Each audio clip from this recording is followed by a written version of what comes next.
show, my monthly chat show, which I do every single month. And we've got the gorgeous, wonderful Suzanne Roynon with us. Hi, Suzanne. Hello, it's so good to be here. Thank you for inviting me on. I'm so glad you're here. I was so excited about our chat today. I know you've got so much to bring to us and teach us, but I wanted to start off with just introducing you properly, and then we can talk about your songs, which I'm so excited about. So, ladies, Suzanne is from Interiors Therapy. She empowers you to declutter your home, your wardrobe, and your life, which I think is just fantastic. She's a professional speaker and works with the BBC, the Metro, Sunday Times, and she's also the author of the award-winning Welcome Home: How Stuff Makes or Breaks Your Relationship. This book is literally my Bible right now. Totally life-changing, honestly. So, Suzanne, tell us more, just a little bit more about your book and why it's so amazing. Why is it so amazing? Yeah, so the book came out last June, and it covers the interiors therapy process from start to finish. Now, interiors therapy is a 5-step process. You've all heard about one of the key things, which is decluttering. What you might not realize, and what all these tidying gurus and organizers don't tell you, is that if you don't follow the process all the way through, your clutter is just going to come right back. And, you know, so many people that I work with have said to me, what do I do? I've done this decluttering. I've followed this person. Somebody else has been in and, you know, I've paid a fortune to get my place organized, but it's all just come back. And I said, well, that's because you haven't got the hang of the process. There are 5 steps to it. There's clarity. You need to understand how your stuff impacts on you and why everything that you keep around you has some kind of power over you. You know, it might be a very small power, it might be huge power, but it has a form of power. Then you identify what genuinely counts as clutter for you. And your clutter is going to be very different to your husband's clutter or your children's clutter, but they all have a different impact on you. And of course, you do the decluttering, you clear it. But once that's done, once you know where absolutely everything in your house is, what you own, what it means to you, then you have to consolidate the changes. And this is what the tidying gurus don't tell you. You've got to consolidate, because if you've cleared but not consolidated, you're just going to go around in circles. The clutter's going to come back, you'll clear it all again, it'll come back, you'll clear it all again. So this is where we use feng shui and space clearing, these amazing magic ways of changing the energy in your home. So it just feels incredible. And suddenly the desire to bring in stuff which isn't going to support you is more. And then the final stage is to create, and that's where we use things like the law of attraction, coaching, goal setting, and I also put into the book, I wasn't sure about putting it in actually, but I do something with my VIPs called the Manifesto for Love. Oh, yeah. Yeah, at the very last minute, my publisher said, look, please put it in there, because it's just such valuable information. And so I sort of grudgingly said, all right, we'll put it in there. So, and that's a whole process once you've gone through your interiors therapy to really fine tune your relationship, or if you're not in a relationship, to then bring in the energy of the relationship that you really want into your life. It's not about a particular person. It's about how that person responds to what you want. Yeah. So, yeah, it's very, very, very powerful method. So it's only used with caution. I mean, I think it's so powerful. I was reading your book. Now I've been reading it like full on for the last 3 weeks. And there were parts of it that was like, what? I never thought of that. There was something in it about being in and worked for someone who was trying to find a life partner. She was single and had been for a while and just couldn't find the right partner. And in her house, you noticed there was loads of single items dotted around, like a single lamp or a single portrait, or everything was single. And you pointed that out, and it was basically kind of saying, like, you've got these things in your house to send messages to you that you are still single, and therefore you will continue to be single if you keep doing that. So just shifting it and having like pairs and having two sets of things, you're inviting a life partner into your life. That's amazing. Yeah, pair energy it's incredible stuff. And, you know, if you think about the most beautiful bedrooms that you see in magazines, and, you know, if you go to a really lovely hotel, everything is paired. You know, there'll be the matching cabinets, the matching lamps, the matching pillows. It's all in pairs. Home of somebody who's single, so much single stuff. Not necessarily people. Could be cats, could be elephants, could be pretty much anything. I've found a line of single pigs in one place, you know. But the fact is, that single energy can really just get into your subconscious. And, you know, we're all energy. We're all neurons and protons and atoms. We respond to the energy around us. And let me just give you an example. If you've ever walked into a place and the hairs have gone up on the back of your neck, you've got goosebumps, and you've got that fight or flight thing, you know, what's going on here? That is energy of that house, that room impacting on you.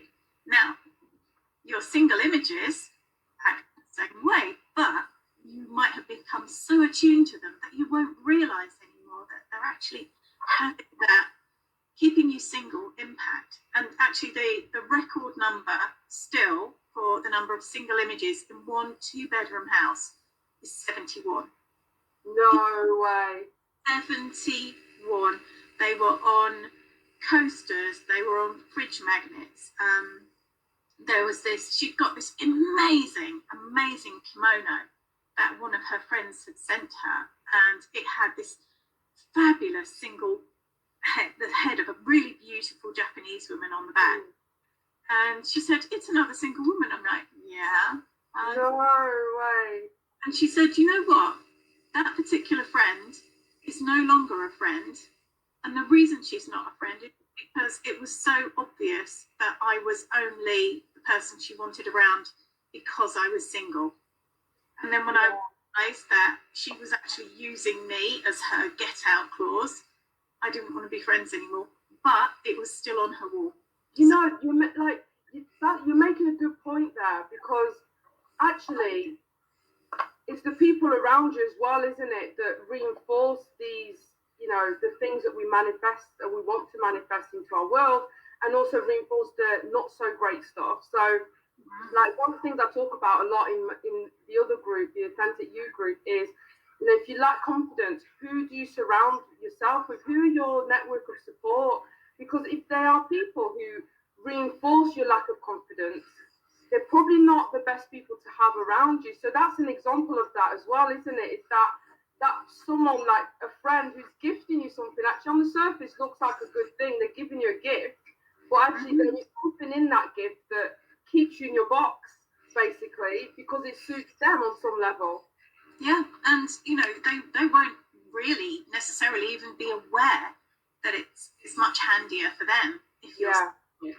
But if you've got friends who, you know, every birthday card is a single image, or, you know, a woman with a glass of champagne or whatever, that's how they see you. That's subconsciously how they see you.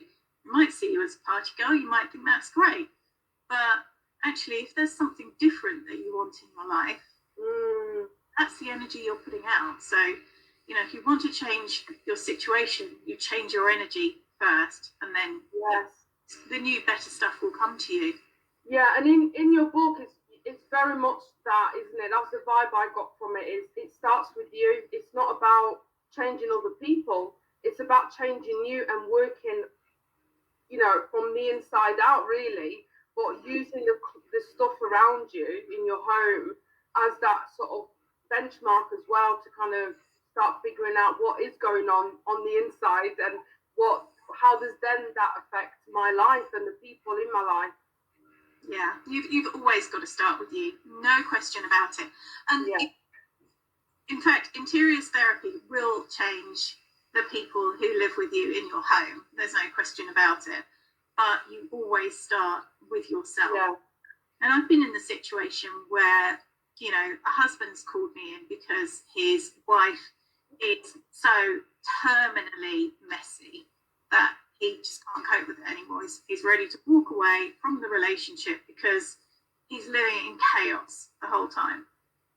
And, you know, I'll say to him beforehand, I'm not coming to fix your wife. I'm starting with you. And he'll be, I swear blind, there's nothing of his. It's not him at all. It's all her. No, start with him. And then she will come on board with it because suddenly she'll see that it's so much nicer. Yeah. I've sorted. So she wants it for herself as well. But yeah, you always, always, always start with yourself. And then the others will come to you changing, having to force the issue. Oh my gosh. Honestly, Suzanne, I could talk about this with you all night. I just find it so fascinating.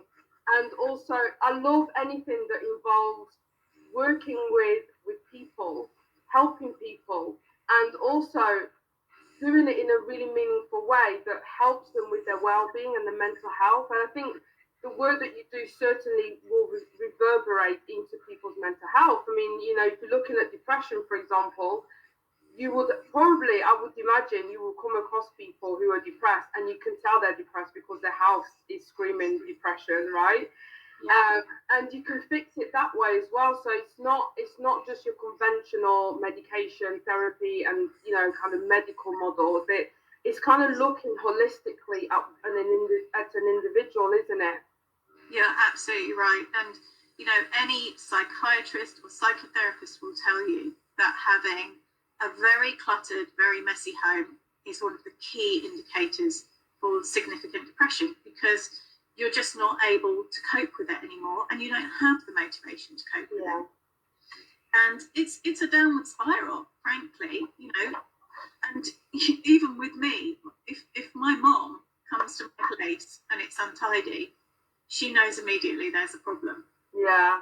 You know? The loved ones always know. They know you best, don't they? They know your tics, so they know you when you're well, so they know the signs when things aren't so great. Yeah. And I mean, it's funny though. She said the other week. She said, I can't think of the last time I saw your place in a mess, but she said it must be 20 years ago. And you know, you could reasonably say that it's been 20 years since I've had a time when I just didn't feel that I was coping with life. Yeah. And that's how powerful this stuff is. You know, you control, then no matter what life throws at you, you can handle it. How great is that? Absolutely. And this is what, you know, the people I've worked with pre-COVID have all flown through this time. You know, they're getting on really well. Yeah. Opportunities, they're loving their homes. You know, some of them have sold their homes for like massive amounts more than agents thought they were going to get. It's been amazing to be part of this movement to just change the way that people work with their homes, because the fact is, everything in your home is going to have an impact on you. It's going to be good, it's going to be neutral, or it's going to be bad. Those bad influences will just get into you at a conscious and a subconscious level, and they will spoil your life at some degree. And you know, it's a huge and massive subject. And massive, definitely. So, seeing as we talk about helping people and building up people's vibrations, takes me on to your song, right? So tell everyone what your song is. Okay, so my song is Always Happy by Farrell. And you know, just to prove this, I was out for a walk about an hour ago, and somebody was really in my ear, you know, just downloading everything. And I came home and I felt quite flat. So it's just like straight in, put Happy on, and thinking about to Farrell for the last half hour. must drive the neighbours bonkers. Oh my goodness, the power of that song. And I would say, you know, if anybody's thinking about selling their house, for example, and they've followed all of the processes, you know, in my stuff, and they've read the book, whatever, when it gets to the point where you're expecting somebody to come around and do a viewing, put Happy on repeat for about 20 minutes before they arrive. The energy in your home, oh wow, enticing, that people will want to buy it. They won't understand why. It might be completely the wrong house for them, but the energy will be such that they think that they would really like to buy your place. That's like a bit, you know, the tip they give you when you're selling your house is like putting croissants on or coffee, the smell of coffee. So it's that, just playing with that psychology again, isn't it? But yeah, in a more meaningful way, like increasing the vibration, the energy in your home. And you're right, I think the energy in our homes is something that you can't quite put your finger on it, but you can definitely feel. I 100% get what you mean. Like, you go into certain homes, like I remember we viewed a house, this is years and years ago when I was still a kid, and we viewed a house that had a fire in there. Now, we didn't know what happened to the people in there, whether they died or not, but it had a fire, and it's all been redone up and everything. But I remember I must have been about 15 or 16, walking into this house, and I just felt this horrible energy. It was not nice, and we didn't go for that house because for that reason. We could feel it. It was in the air. We all felt it, like hairs at the back of your neck, that kind of stuff. It just did not feel good. Well, that's the thing. You know, and this is the thing with so many people. And you know, if you've got friends, for example, you go round for the evening, you can always tell, can't you, if they've just had a huge Barney. Yeah. And the air's kind of fizzing, and that's, you know, that's a real close manifestation of what's going on, because it's at the level where it's so fresh that you can feel it, right? At that level, you know, that energy of arguments and anxiety, depression, all of those things actually just gets taken into your possessions and the walls of the house, even and that's why if there's been a house where something very difficult or traumatic's happened, like it's imprinted in there, and it's not impossible to sort it out. You know, a lot of energy work, maybe some geopathic stress work. You can heal a house of virtually anything. Okay. That doesn't mean you would necessarily even want to be there afterwards, and certainly very in tune with energy, you wouldn't want to. Yeah, absolutely. So guys, I love it. Let me turn it off now. You just want to go along the street. I mean, if I'm sitting at a traffic lights with that going, everybody knows what's like you just want.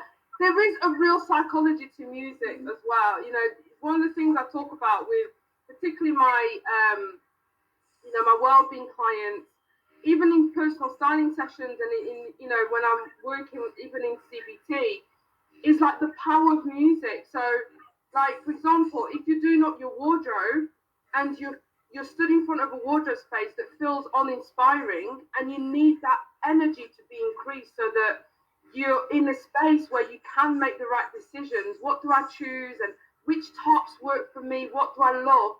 Like, increase your vibration by playing music, and have empowering music, happy music that just makes you feel positive. You're then going to make the right decisions for you there and then. It's like an instant way of increasing your vibration, isn't it?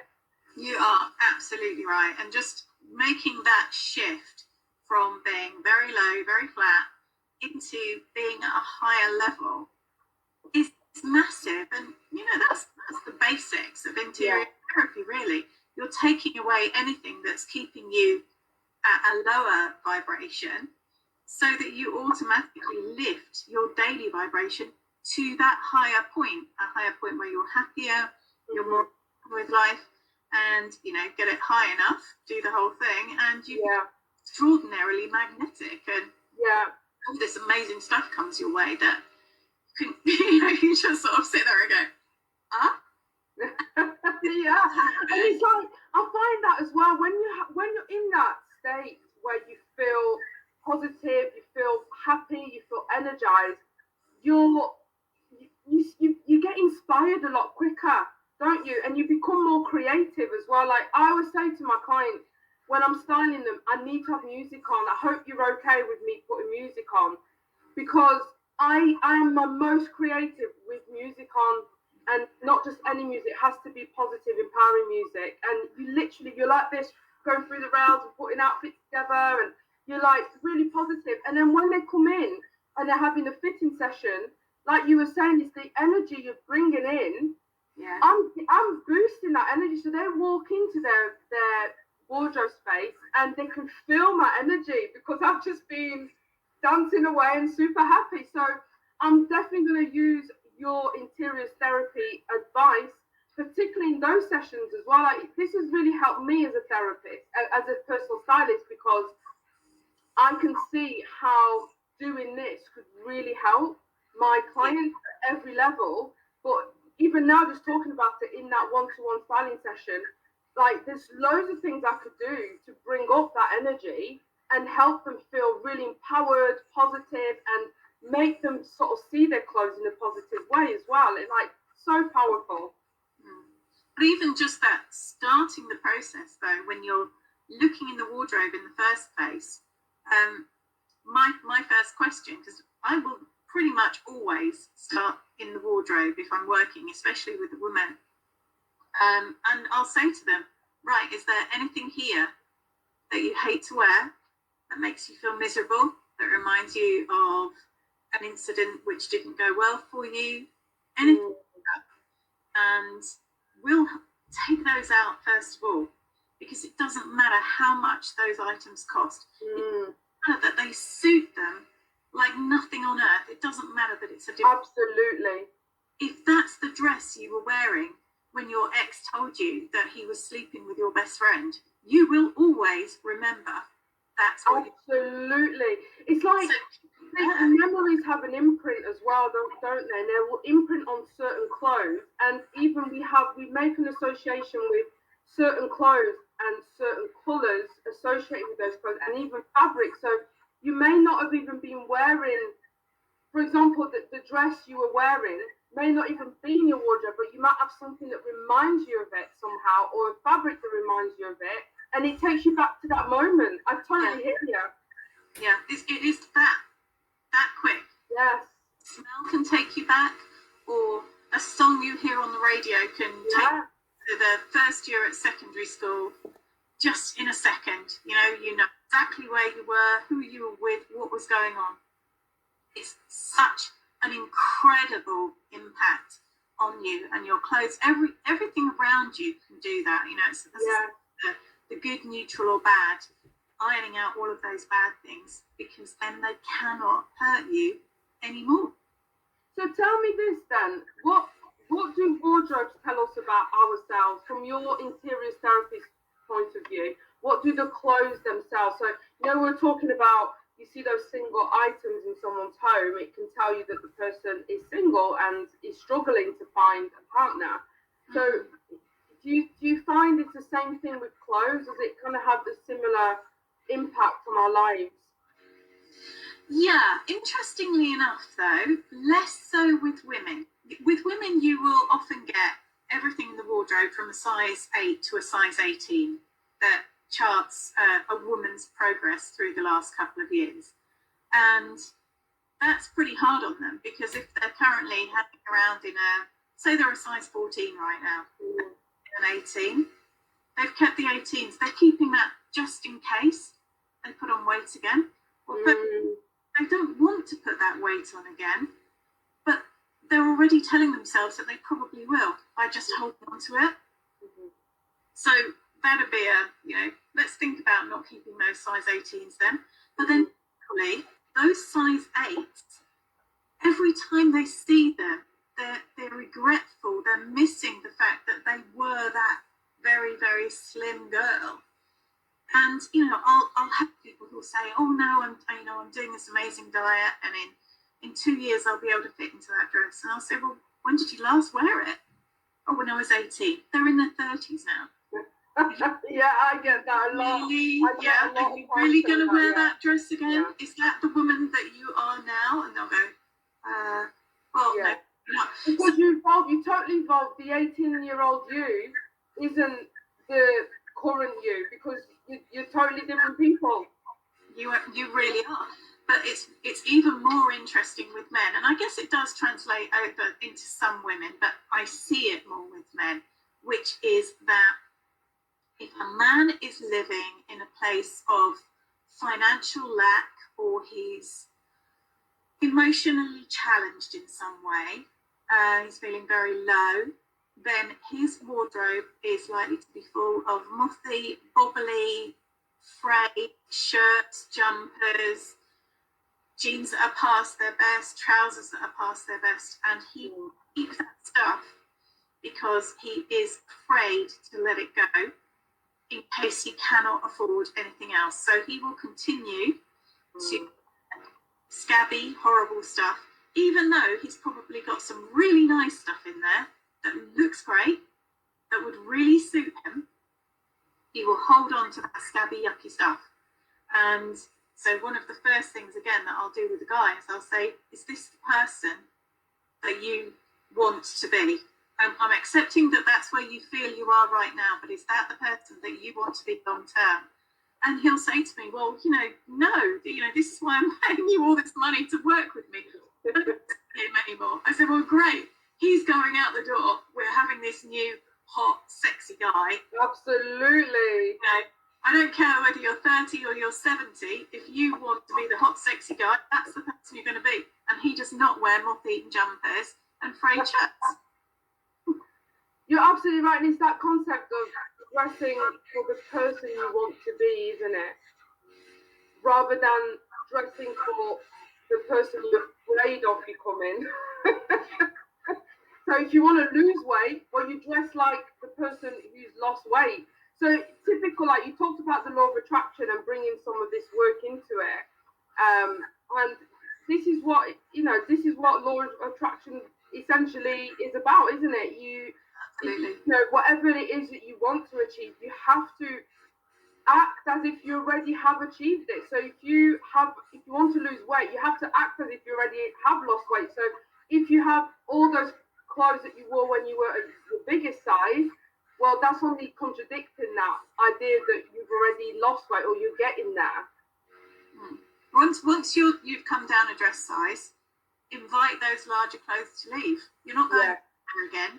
You're just heading downwards. And if you're in transition, there was a time a few years ago when I'd got very, very big for a whole multitude of reasons. And as I came down in weight, I ditched the bigger clothes. And even though I knew I was only going to be a size 14 for a few weeks, it was coming off that fast.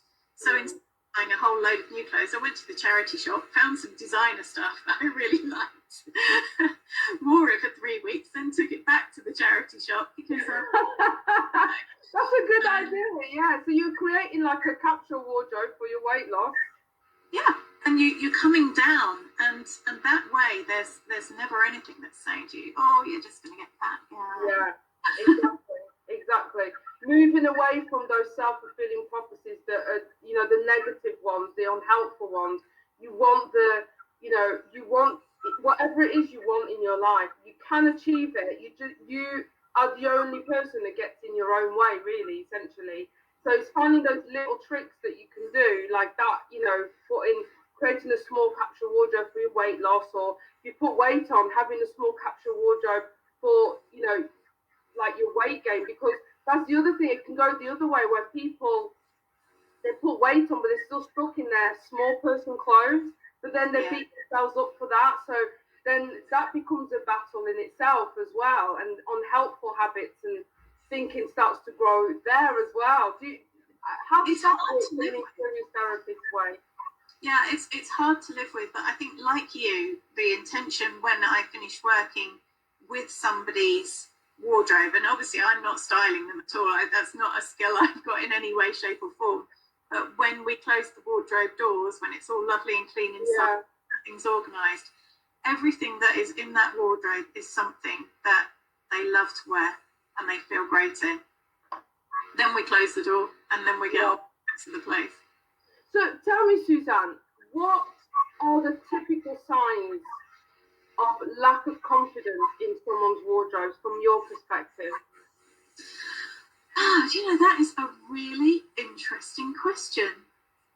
I think baggy clothes you hide behind, or you don't feel. Well, I think if you feel invisible in your clothes, that's a sign that you're not feeling very confident. I think if what's there, you can walk into a room and turn heads. If only you could walk into a room that had other heads in it right now. I see people around quite a lot, that they've got the mask that matches the shoes and possibly the gloves as well. And I think, they really thought about what they were doing when they put their outfit together, even if they were only going down to Tesco's because that's the only shop that was open. I think I would say if people hide behind their stuff, if it's an awful lot of muddy colours, nobody would notice you, then that would be me that people are struggling. But I guess people call me in for all sorts of different reasons. I bet they do, yes. I can go to the wardrobe of the most flamboyant people, and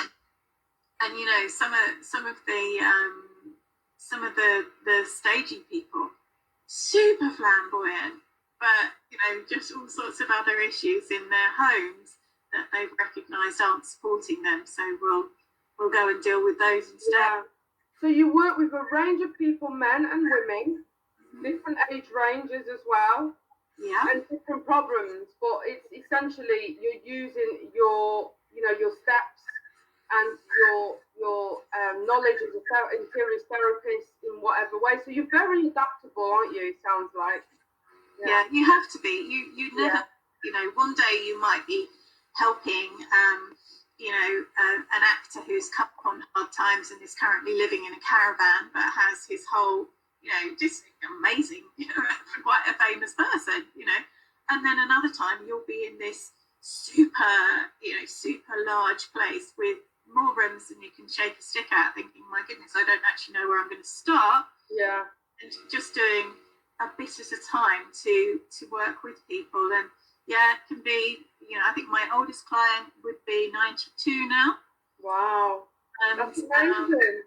I think it's amazing that, like, I was in a meeting earlier today and we were talking about that. Like, age is just a number, and it doesn't matter what age you are. If this is an issue, you've got to do something about it, isn't it? So that's great that you've got people at that end of the age spectrum and also the other side of it. Yeah, that's brilliant. Yeah, I've got girls in their 20s who have seen, they've grown up with their parents just clinging to absolutely every single thing, keeping everything just in case, and all of the issues that come with that.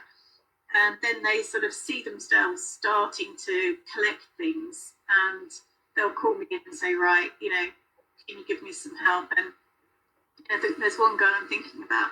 She's gone from, nannying a very, nothing special, and she's now a super nanny. She jets around the world with these kids that she's looking after, and she's just gone through that total sea change in attitude. Yeah. Started with her interiors therapy. So it's great. Fantastic. So tell us, Suzanne, have you got any actions or tips that people can apply very quickly, very simply, in terms of making changes to their home, their wardrobe, their lifestyle? Okay, well, that's quite a remit in a couple of quick tips. Pick random ones. Yeah, so I'm going to leave the wardrobes to you because, I bow to your greater experience on this.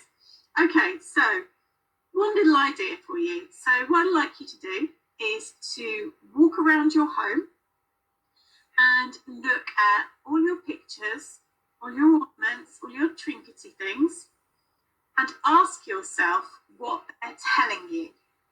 So, do they make you sad in any way? That's the first thing. If you've got something up there, if you've got single hearts hanging around in your house, unless you want to be single, which of course you might, double them up with other hearts or ditch them.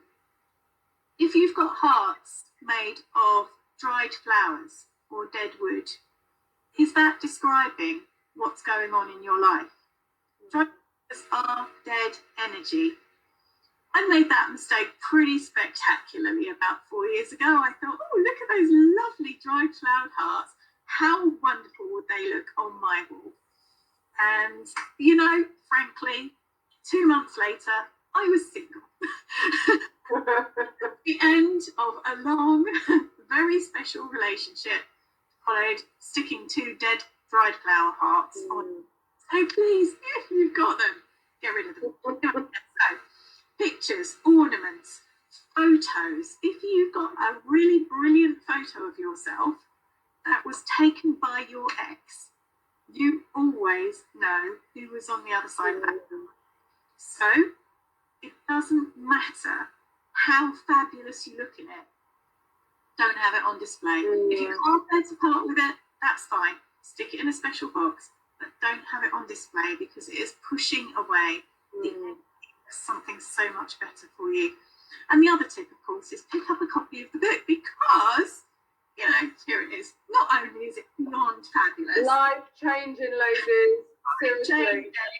In fact, here's what we'll do. So my Facebook page is interiorstherapy.com.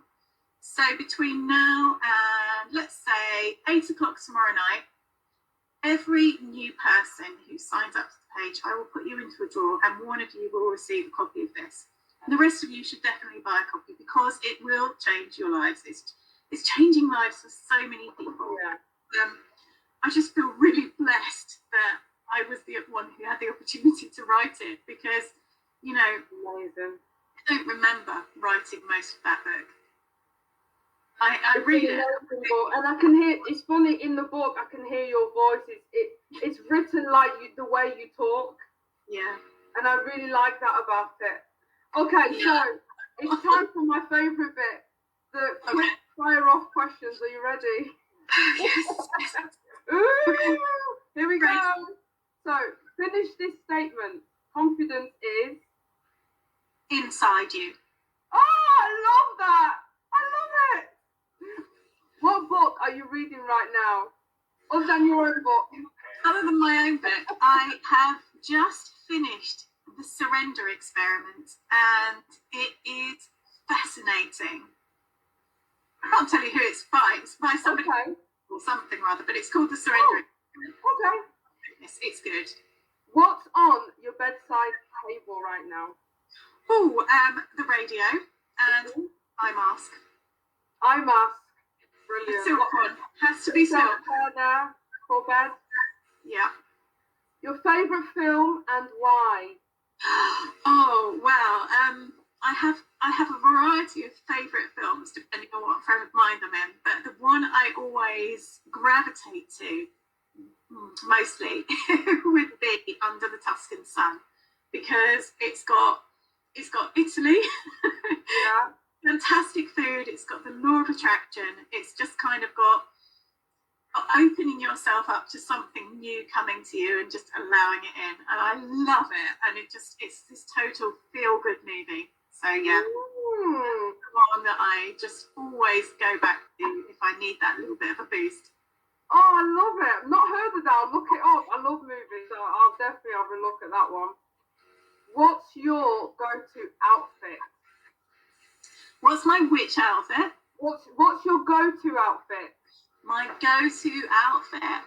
I have a dress that I actually wore when I was recording my masterclass. When I did the masterclass, I had 5 different outfits for the 5 parts of the process. And the dress I wore in the first one, I really love. It's kind of hyper patterned and it's got all these colours I love. It's got purples and all sorts.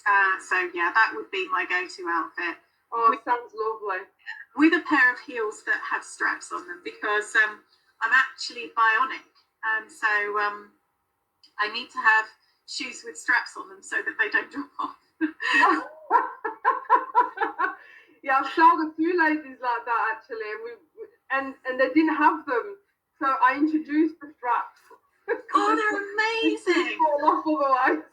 Yeah, and the thing is, I mean, I wish I'd known this years ago when I was commuting into London the whole time, because, you know, having shoes that actually stay on and don't sort of pop off and you have to pick them up at the bottom of the escalator, which have been so much more useful. So yeah, the straps I love.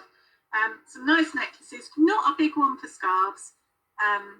Going out in the evening, bling. I love bling. Totally. It's like your necklace, like what you're wearing today. I love it. That's when you came on screen. That's the first thing I noticed was your necklace. Oh, thank you. This is it's I tend to wear it in the winter because it reminds me of ice and snowballs and yes. So yeah, I love it. Thank you. So, a moment in your life that brings you true joy. True joy. Okay, well, so one of those, you know, I said about being magnetic. Yeah. When you get yourself into a place where everything is just done, you become hypermagnetic. And I spent a week in New York when my daughter was living, and it was like, it was the weirdest thing. Complete strangers were coming up and talking to me. I was being given gifts. I was being upgraded. You know, you walk through makeups and you're not just given a sample pack, you're given a whole sort of makeup set, and it's just like, this is super cool. Coming back, upgraded to business class, sort of my layback seat being champagne, and you know, there in the seat next to me is this guy who I probably fell in love with, and we dated. We dated for a little while after we got back, and it was just like, no, that's it. That sounds like something out of a movie. It was. Seriously, I wrote a screenplay afterwards because I was so surprised it had happened. And wow. So, yeah, it wasn't just a moment. Sorry, it was an entire... Yeah, the two of them. I love it. That's fab. I love that. Okay, so your favourite way to start the day and why? Oh, it's always gratitudes. So I have my beautiful book, and yeah, if I make it out of bed before I've done them, that's unusual, but it's really, you know, wake up, do my gratitudes, start the day. Such an amazing way to start the day, isn't it? And just feeling positive about just being alive. But when I do my gratitude, that always comes up. I'm here, I'm alive, and I'm healthy. And my family are here, and they're alive, and they're healthy. And the rest to me is just a bonus. Well, that's right. You know, and one of the things that, I mean, I don't write it down very much, but I constantly think it. You know, it must be 6 or 7 years since I got out of the bath, slipped, and broke my hip catastrophically. You know, 47 years old, and you know, I'm on a ward with people who have all got dementia, and they're all in their 80s, and it's like, my life's over. Oh, how did this happen? And you know, for me now, just the fact that I can bend over and tie my shoelaces, put a pair of socks on, that's enough to be grateful. So, you know, slipping into bed at night and, you know, just lying there and saying, oh, thank you for a really superb day. Today, you know, confidentially, I've loved lockdown. I know it's really unfashionable to say that. I know we're all supposed to be totally miserable and really fed up. I'm not. I've had a ball. You know, my home. Me too. Supportive. Yeah, it's been great. I work with, you know, I don't have to fly to France now. Life is so simple in lockdown. Like you don't have to do much. So like you just think about just like what am I going to do in the next 10 minutes, in the next hour. You don't have loads of commitments to stick to. No, I can sit here and I can transform somebody's life on a WhatsApp call. You know, I can do a consultation from here. I can sniff out their bullshit, frankly. Yeah. Have them break through their excuses. So by the end of it, they're kind of going, I can't believe this has happened. Exactly. An hour with somebody yesterday, just on a really quick hour call, and at the end of it, he's going, that was amazing. I've just got so much value. Yes.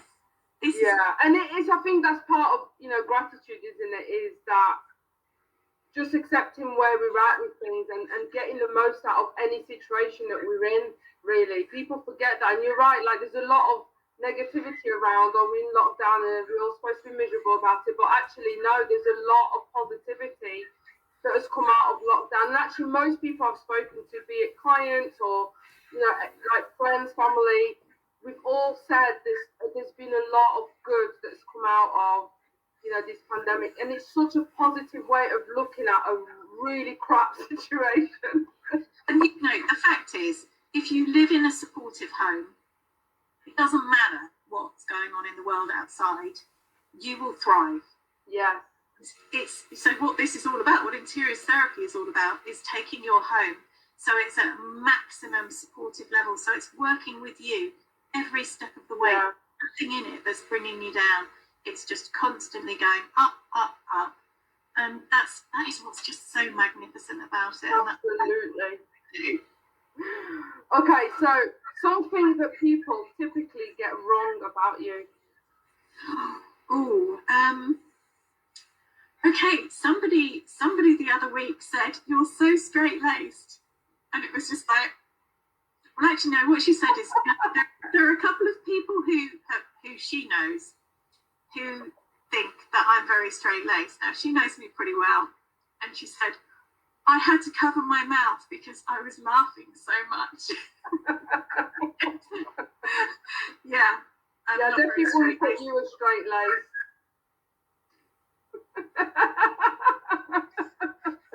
Okay, so you want to feel good. What colour do you wear? Oh, burgundy. I love burgundy. I love that. Yeah, nice, deep colour. Mm-hmm. Love it. What are you extremely grateful for right now? Oh, my beautiful home and my amazing daughter. Can I have two? My daughter is 27. She is so clued up. She's been brought up with interiors therapy, with feng shui, with all of that, and it's so paid off. She's the child of a single mom, the first person in any of our families to go to university. She romped through. She works for this multinational company and goes between New York and London. And how lucky am I that I've had her right here with me? Wow! She'll help people. She'll mentor on my course because she knows this stuff inside out. So. I just the power of that girl going on through her life and the number of people that she's going to help. My chance is. But I think then that's testament to you too as her mom, and she has you as a mom. Like, you're amazing. Like, you're freaking amazing. And to have you mom, she's going to be invincible, 100%. She's already doing it. That's amazing. And I love how us women can pass that on to our children. Like, I look at my two children and I'm like, yeah, you're going to be amazing because I'm your mom and I'm freaking amazing. So you'll have, and I always tell them this, you have my blood in your veins. That makes you very unique. And your daughter's the same for you. Makes her so unique. Yeah, she is so beyond incredible. And I'm blessed, no matter how you look at it. Oh, I love it. Well, I've had such a lovely chat with you. We could go on and on about this. But unfortunately, it's going to have to end there. Well, look, everybody, how can they contact you? So the easiest place, if you're on Facebook, is go to interiourstherapy.com. That's the Facebook page. Same for the website. I'm on Instagram as interiors__ therapy. I'm also on Twitter. Thank you, Facebook user, whoever you are. I know, someone's put loving this with love hearts. Yay! But seriously, go to the Facebook page. Just, make a comment so I can see you on there. And anybody who comments on that Facebook page and joins it between now and 8 o'clock tomorrow, you'll be in the draw for this book. So you'll hear from me with a message to say, hey, you won the book. So manifest it for yourselves. Yeah. Here for you, and I'll autograph it and send you a love letter too. Brilliant. Would you be able to go? You're in the Star Hub too, aren't you, Suzanne? I think I am. Yes, you are. So you could go in after here. Just put in the comments on this post with all your details, and then everyone can see it, and they can then follow your link and everything. Get the book, ladies. It's amazing, honestly. And the last comment we've got here is, oh, I can relate to walking out of shoes. So when we're talking about shoes before, I'm wearing straps. I feel your pain. So thank you so much, Suzanne, for coming and spending the last 50 minutes with me and with Star Hub. And yeah, I can't wait to read more of your book and finish it and apply it to my own home and my own life. But yeah, I look forward to seeing you again, hopefully very soon. I hope so, Natasha. It's been an absolute joy. Take good care now. Bye. Bye.